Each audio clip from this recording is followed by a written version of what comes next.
Good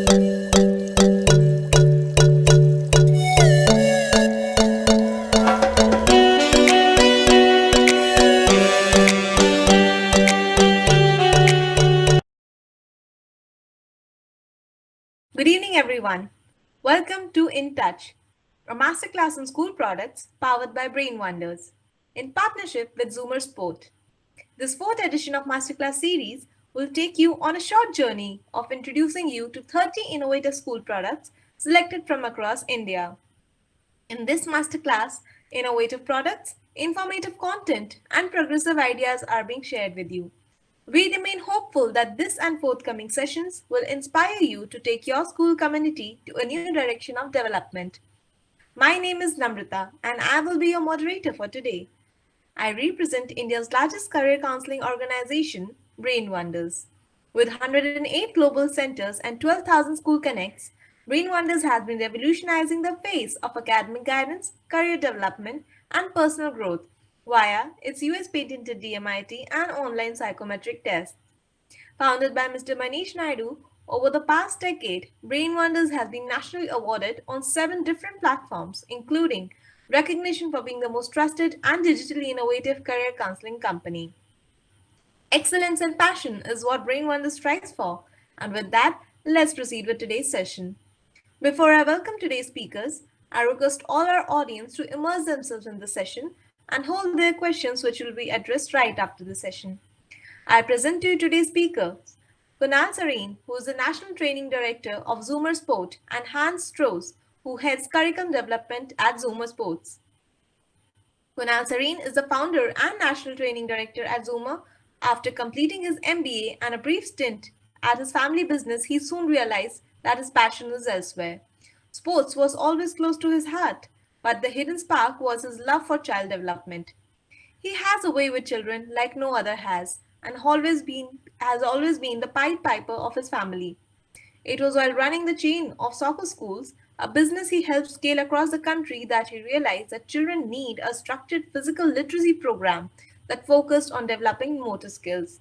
And that's how Zoomer was born. From the very beginning, his vision was to bring global standards and best practices to India in the early years of physical development space. Zoomer is probably the only Indian organization that has at its very core some of the best curriculum developers from across the world. Zoomer Play is an age specific program established to improve the quality and quantity of physical activity of children at home. It is a structured curriculum based physical education for young people that is delivered through Zoomer Play Kit and online live sessions by expert educators. Zoomer is a movement that has been established to make every child physically literate. And today's session topic is, has online physical education failed? Over to you, Mr. Sareen. Yes. Thank you for the kind words, Namrata ma'am. It was 2003.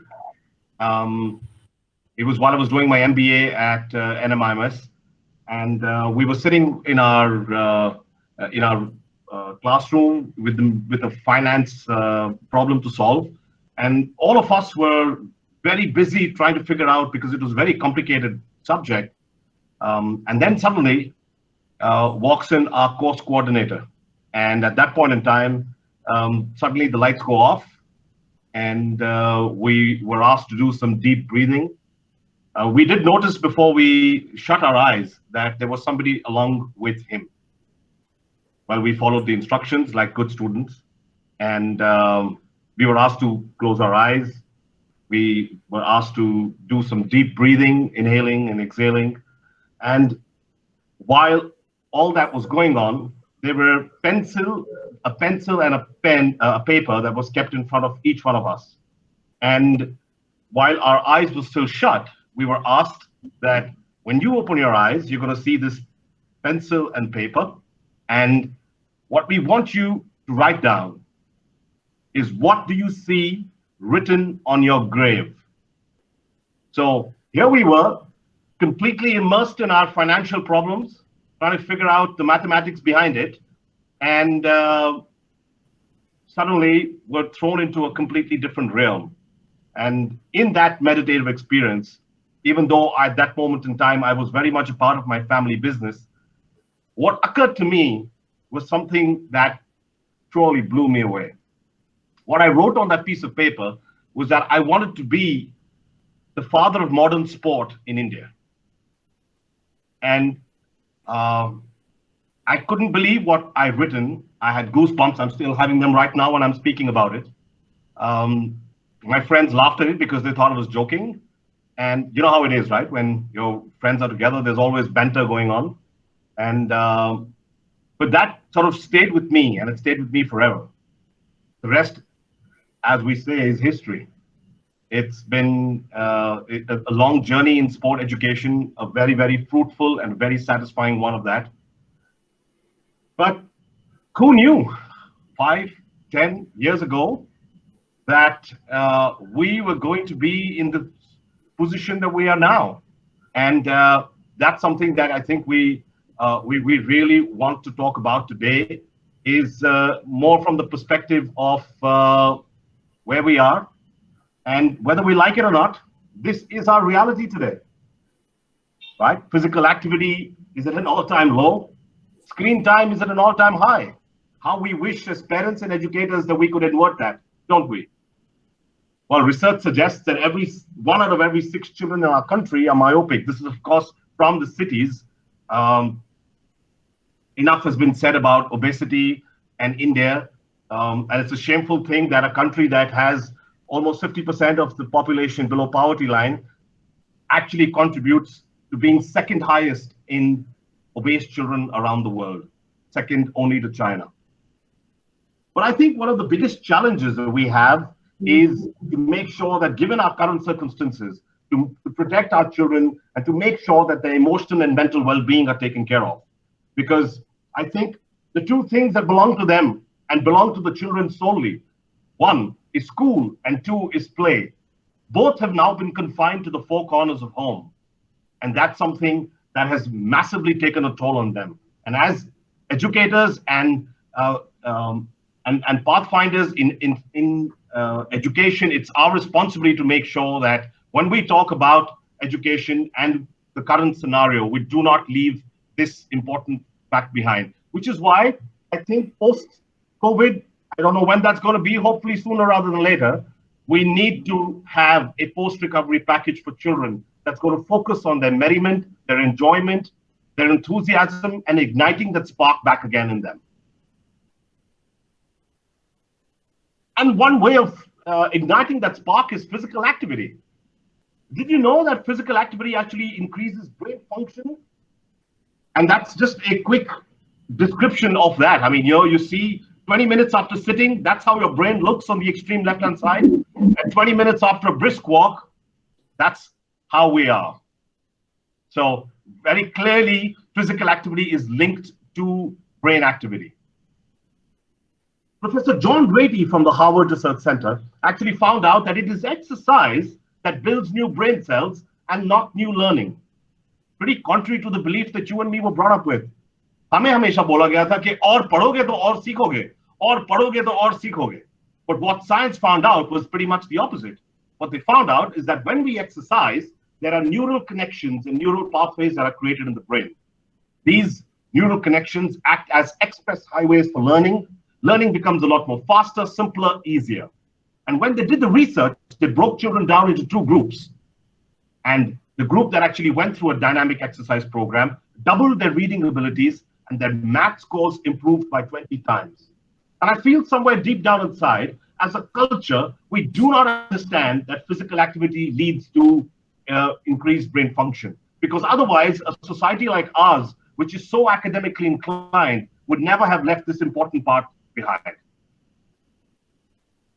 To talk about this slide, I'm going to introduce Hans Stroos from the Netherlands. He's the head of curriculum development for Zuma. Hans actually is the owner of a program that is working in almost 6,000 schools across the Netherlands alone. Hans, over to you. Thank you, Kunal. 6,000 is maybe not so big number in India, but in Holland, in the Netherlands, it's a small country. We only have 8,000 or 9,000 schools, so most of the schools work with our curriculum. And just like Kunal, I'm already more than 30 years active in working with schools to with a passion to help the schools to give a program to the kids for more physical education, sports, and very important in this helping the school. Just like you want to know, why do we need to give the children everyday exercises, physical education? Well, this is a picture who tells very nice what the effect is of sport and physical movement. On the left side in green, there is sport and physical education. When children sport and have more physical movement, there is a very strong evidence that their skills will improve. That's not so, well, that's normal, I think. Also, condition and fitness will improve when you are sport more, you have more physical movement. Also, is proven that there is a relationship between movement and brain structure. When the brain structure works better, there are more cells, more connections.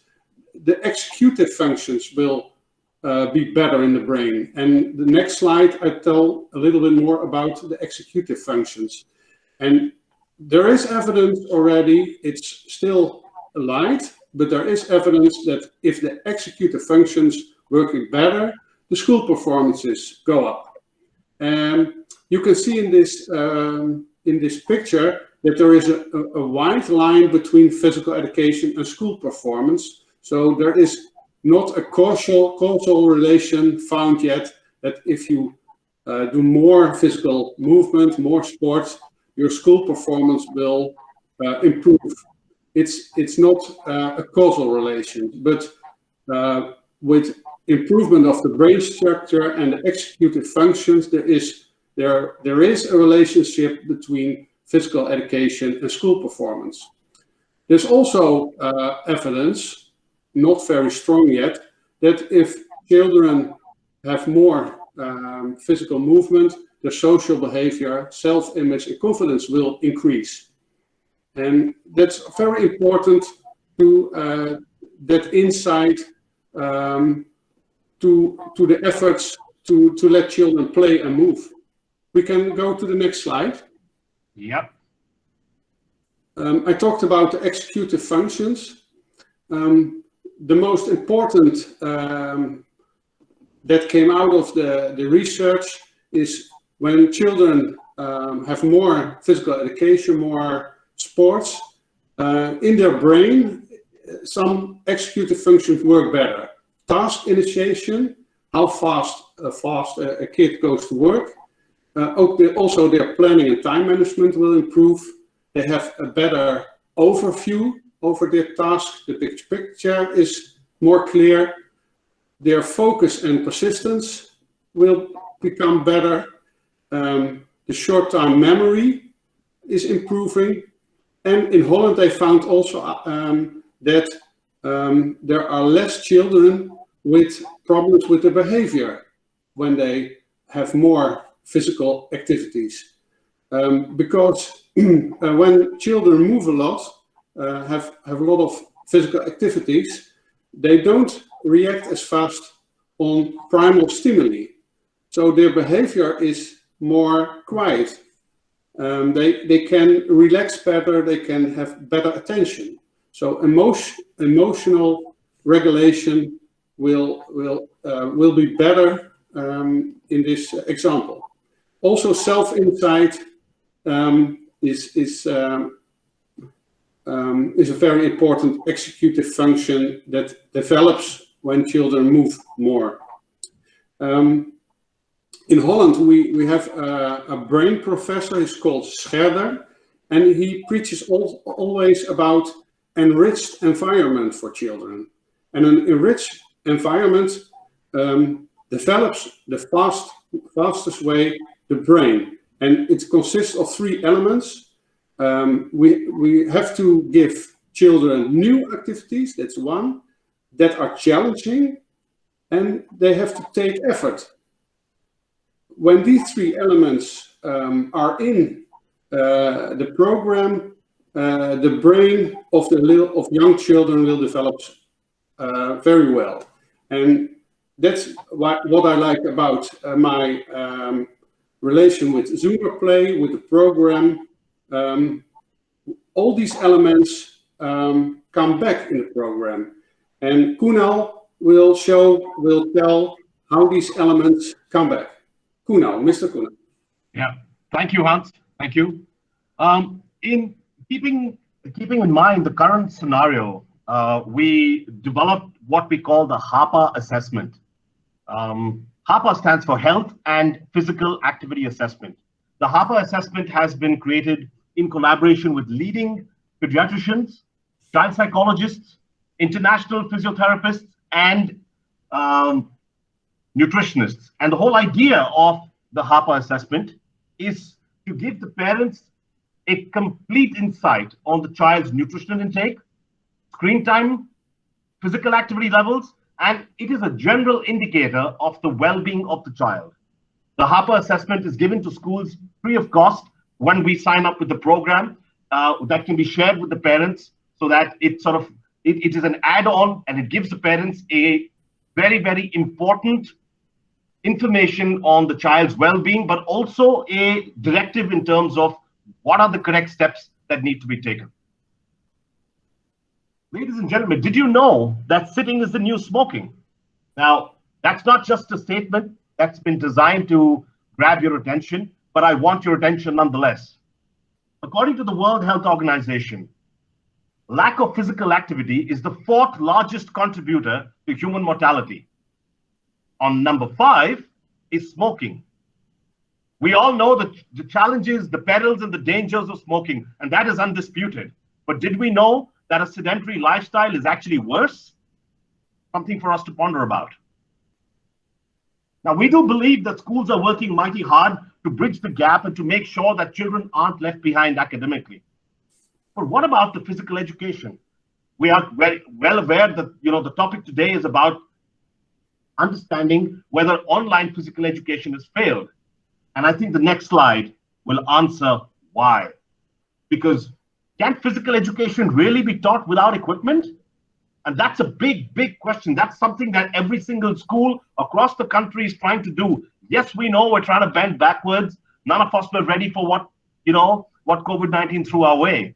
But expecting to develop motor skills without implements is like attempting to teach handwriting without a pencil. It's as bizarre as that. Now, when we talk about physical education, we're basically talking about teaching the skills for sport. So let me give you an example. Let's say we want to play basketball. What are the skills required to play basketball?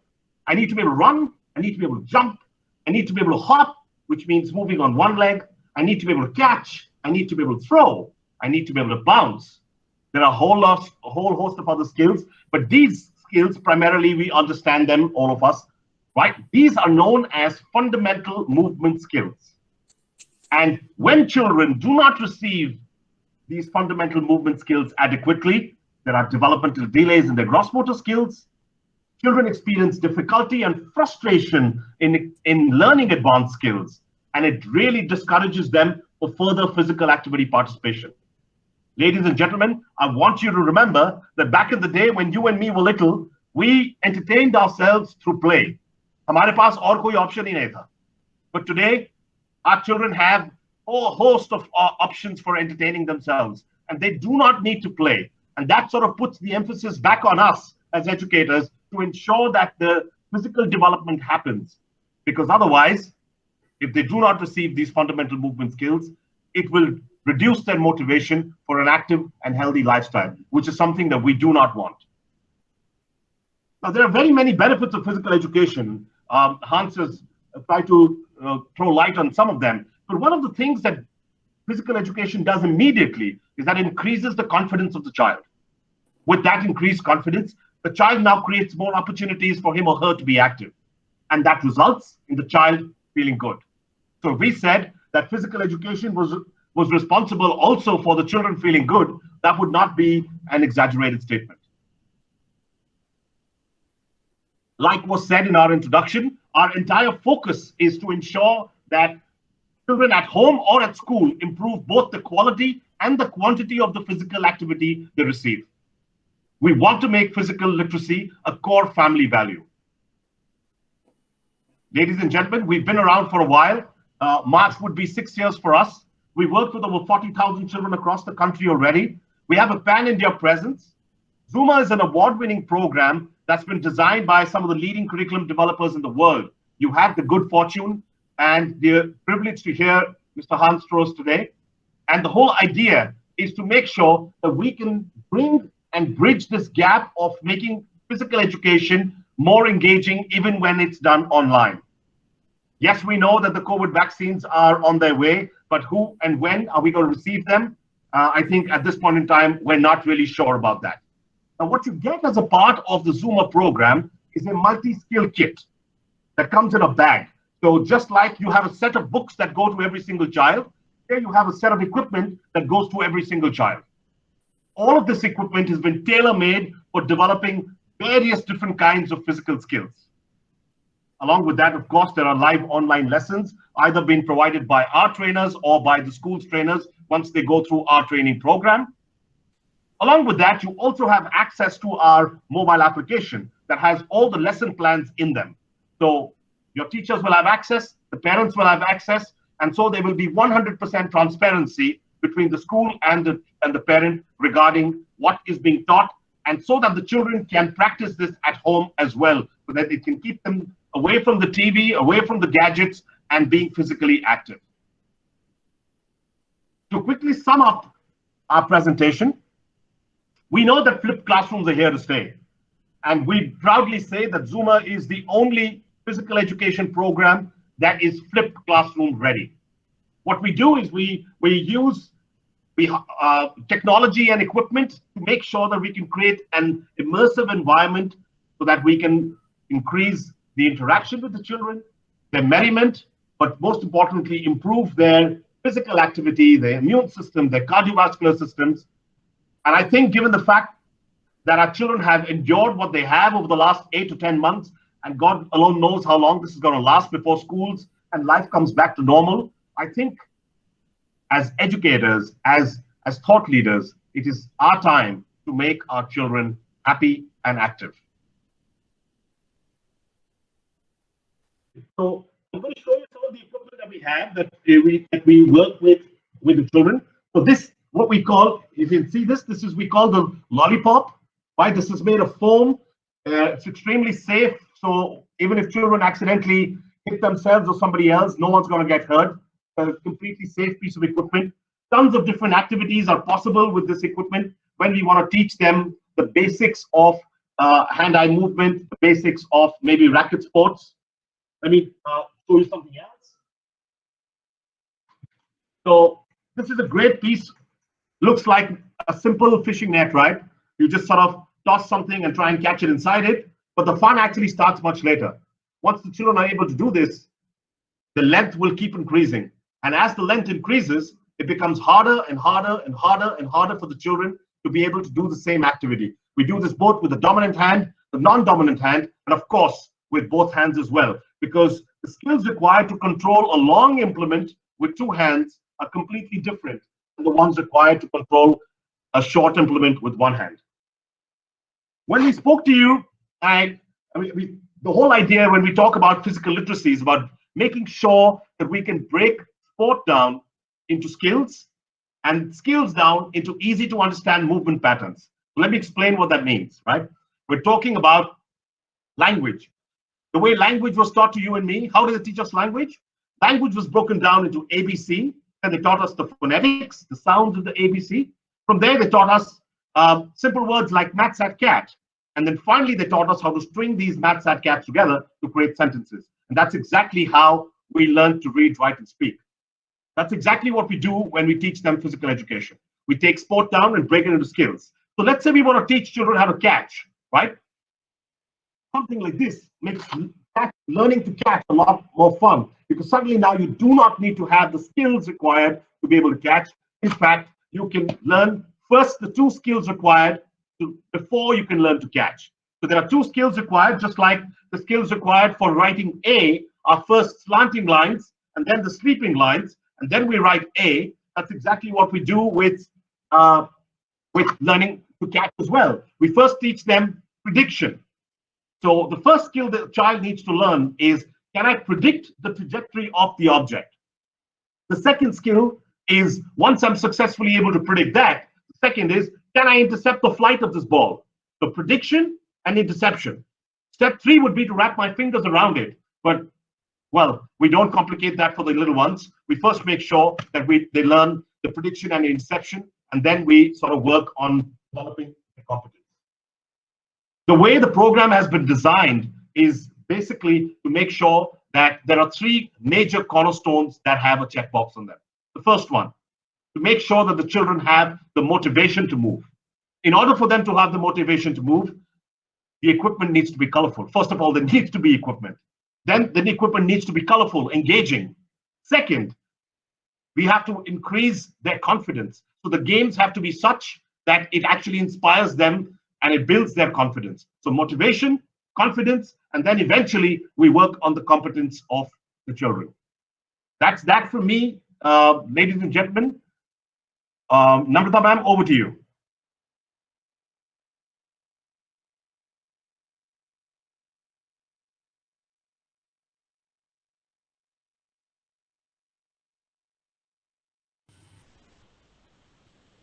Thank you so much, sir, for your lovely presentation. And definitely, it was very, very good that you showed us some tools and certain products and certain techniques that you're using. I think it all helped us experience what Zoomer is all about. So now we'll open the platform for questions, while the participants may continue posting their questions on the chat box or the activity section. I have a small announcement for everybody. We at Future School Leaders thank each one of you for your wonderful and firm support to our initiatives that we bring for the schools across India. Delivering inspiration to your doorstep has always been our passion. Keeping this in mind, our team of educational entrepreneurs invites all of you to In-Fluence, a digital summit to meet India's educational influencers. These influencers have been handpicked by Detail Research. This 3-day summit will bring 15 influencers from across India who will share their perspectives on the program. And the theme for the same is Education Resolution 2021, how school educators can bounce back to make 2021 an impactful year. We always believe in less is more. Therefore, each speaker in this summit will be speaking precisely for 20 minutes. You'll be moved to hear them in our summit. Please mark your calendar from 26 to 28 February from 4 to 6 p.m. Today being the launch day, we have special offer running on the registration fees, so don't miss out. Registration link with all the details you will receive on your WhatsApp and email very, very soon. Stay tuned. And now let's get back to the Q&A session. So as you can see, there's a lot of agreement with the philosophies that you have put to, the research that you have put forward in your presentation, and of course the model that and the framework that you have shared with us.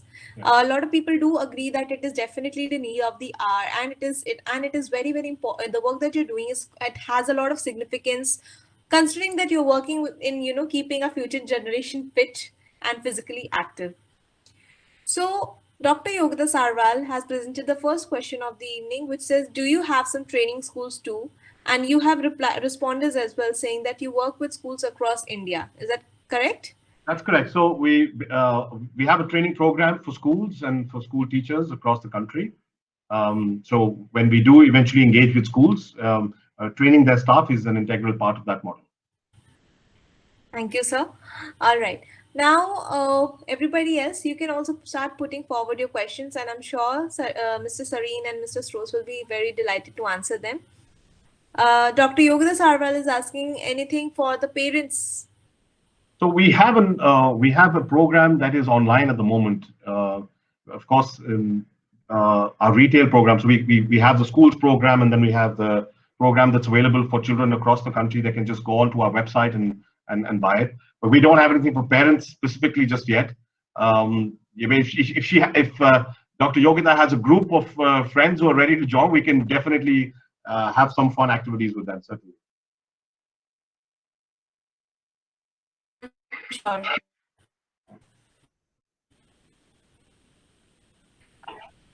All right. So Parmita is asking, how do we educate kids who are inclined to physical sports or arts in reference to COVID situations? Well, that's exactly what we do. What we have a multi-skill kit that comes your way, whether it comes through school or whether it comes through the direct route, and along with that equipment and the live online classes which use that equipment, we are making sure that kids are going to be physically active, away from the screen, and of course making sure that we release those happy hormones in them while they're physically active. Yeah. Right. Thank you, sir. I do have a question of my own. Meanwhile, audience, you can keep putting forward your questions. What has been the response of parents after, let's say, a session with Zoomer? So I think what happens is in our country, physical education has never been taken seriously. Physical education has either been mass PT or none at all. We have the parents do not understand the what does it mean to have an online physical education program, because phys ed was supposed to be the responsibility of the schools, right? And now with the whole pandemic, it's getting harder and harder for schools to engage the children and keep them busy with physical education, because how many times can a child do jumping jacks, push-ups, sit-ups, or jog on the spot? I mean, pretty much that's all there is for us to do. And when we specialize in working with the younger age groups, which is 12 and below, and the younger the age group, the shorter their attention span. And when you have a short attention span, you can't be following instructions saying, okay, do 10 dips and 5 push-ups. It's not required. What's important is for us to work on their motor skills. And so when this equipment comes their way, suddenly it's like a toy for them. I mean, from the trained eye, it's a designed piece of implement that's going to help them develop certain skills. But from the child's perspective, these are toys. And suddenly the engagement levels shoot up, and it's a lot more fun. So what we've realized with parents is that everybody's interested in making sure that the screen time goes down and physical activity goes up. And so when we have the session, they find it very intriguing that it could be done this way as well. And then we do a demo session with the children, and then they're completely convinced that this is the right way to sort of approach physical education. Thank you, sir. We have a question by Manish Tiwari. So he's asking, the children working with sports tend to have slight compromises in the academics for the time or the interest constraints. How does one tackle that? So I think what we've seen for sure is that physical activity will increase brain function. I think we're now at the end of this presentation, hopefully on the same page, right? When that does happen, because it takes a certain level of intellect to play sport. You cannot play sport with having a low intellect. When it comes to the interest level, now I don't think that is something that I'm qualified to answer, because every child will have their own perspective, their own upbringing, and it's how engaging the educators at school or at home make learning for other subjects. So I'm not definitely qualified to answer that question. But yeah, from a scientific perspective, we definitely want to make sure that kids are going to be physically active. By the way, the World Health Organization has the stipulated amount of physical activity time for a preschooler is 30 minutes of vigorous physical activity. The same for a primary schooler and above is 60 minutes of vigorous physical activity every single day. Right? We're far away from giving our children what is supposed to be given. We're barely managing to put in one PT period a week or sometimes 2. NCRT has understood and has made physical education mandatory for 5 days a week. CBSE has done that as well. So it's just about time that the rest of the schools will now have to follow suit. And the reason they've done that is for precisely the same reasons as what Hans and me have been talking about, that it will increase the executive functions. It will make a difference to their performance at school. But whether they are interested in mathematics specifically, or history or geography, well, that's not something that I can respond to. I agree with you on the second part, sir. I think it is our responsibility to give the child the maximum exposure in all the aspects, physical education as well as academic, as well as the creative arts. At least if we give that exposure, then we can know that the child is developing an interest in something out of their own accord. If we are not giving them that exposure, if we are not giving them the platform, and then we say the child is, restricting their interest and inclination to some very specific aspects, it is not fair to the child, to be honest. So Dr. Yogita Sarwal is also asking that the first step to get started would be to download the Zoomer learning app. Is that correct? No, the first way to get started would to go onto our website, to read about us, and send us a contact so that we can get in touch with you.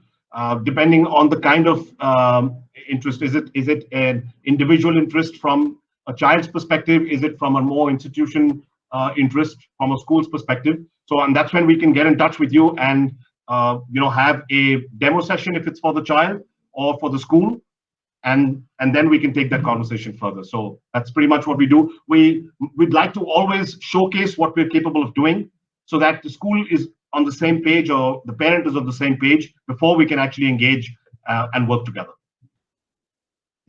Very well. So in that case, the client makes an informed choice. That's correct. Everyone, the details, the website has been posted on the chat box for everybody. I'll read it out as well. It is zoomer.in, that is ZOOMER.in. We have a question by Shalini Mehta. She's asking that PE classes talk about healthy mind, healthy body, eating properly, and many such aspects. These are all layers of an education that we'll get in a physical education class. Students face yet another concern regarding their physical education credits needed for high school graduation. How to solve that? Good question. Zoomer actually focuses on children till the age of 12. So our focus is not on sport as much as it is on developing the motor skills. So if I have to, sort of give you an analogy, we are focused on physical education, and physical education is an enabler to sport. So the moment the child is ready for sport, we sort of take a backseat, because our job is to make sure that all the kids coming through have the relevant movement skills, have in them instilled a love of physical activity, and we want that their first memories of being active are happy ones. And so the program has been designed the way it has. So for high school, I apologize, ma'am, we do not have a program at the moment that caters to high school, but it's a good question nonetheless. So basically, Zoomer is working on the foundational stage, where it is setting the building blocks, right? So that when the student steps into the, let's say, into organized sports, or whenever they have an experience with the organized sports, they do not feel that their body is not supporting them. They do not feel short-handed at any point of time. So I think that is a very important aspect, sir. Thank you for catering to that, to you and your team. Everyone, the details for the contact details for Zoomer has been put in the chat box. I'll read it out also for everybody. The phone number would be 9322566707. I'll repeat, 9322566707, and they can be contacted on mail as well at info@zoomer.in. I'll give you a small anecdote before we end the session. When you were introducing Zoomer, you spoke about the soccer schools that I used to run, right? So we're the only organization in the history of Indian sport to send 2 children on a 100% scholarship to the UK, absolutely free of cost, purely based on their football talent. Now, obviously, that was my first love, and that's what we started doing. But it was then that we realized that we had kids that were wearing the fanciest boots in town, but they couldn't tell their left leg from the right. They were so badly coordinated. And that's when it hit me, and it realized that what we really need is a program that can work on their movement skills and PE for the younger generation. And that's why we chose to make sure that Zoomer focuses up to the age of 12 and not further.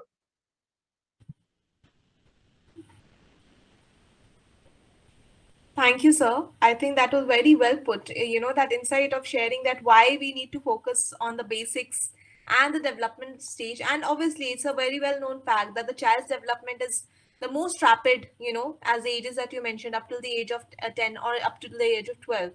We That is a fact that has been widely accepted in the academic section as well. So why not physical development? It is always known that the child is at that is basically the peak of health, peak of health development.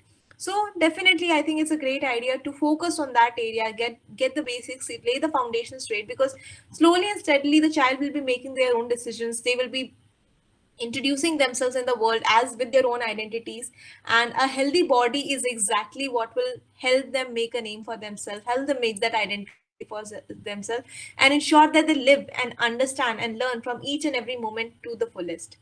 We have a final question of the evening by Pankaj Jain, who is saying anxiety levels were higher during the pandemic compared to the period that preceded the pandemic, and that frequent and long physical activity in the leisure domain reduced anxiety regardless of its intensity. What physical activity can we bring to reduce anxiety? So I think physical activity of any type will reduce anxiety. It doesn't have to be very vigorous. So it's not that if you're running a marathon, it's going to reduce your anxiety. No, it's not that. Anxiety will come down as soon as the chemical balance in the brain is taken care of, right? So the moment you feel the rush of oxytocin, the moment you feel the rush of serotonin and the endorphins automatically, and the endorphins kick in automatically, that will happen. Because when we say anxiety, we're talking about fear. When we're talking about fear, we're talking about excess cortisol in the body, right? So the only way for the cortisol to go down is for the other chemicals to sort of take over, and that's what physical activity will do. So, Mr. Pankaj, whether it is a vigorous physical activity or it is something that as an enjoyable physical activity, I'll say even a walk, even a 20-minute walk will make a huge difference to the mood, because when you say anxiety, we are talking about moods. To stabilize the mood as compared to maybe a much more vigorous kind of workout. But the effects will be the same on the brain. Very well put, sir. I think with children, we sometimes do not give them enough credit, because if you just let a child, even if we say restricted in a room, if you just leave a child there, they'll find ways to move around and play around. So I think children are wired like that, and we as adults sometimes think we know better, and then we put the restrictions on them that no, you cannot jump here, no, you cannot run here, no, you cannot sit like that. So very well, sir. I think the reason why children are more happy and smiling all the time as well.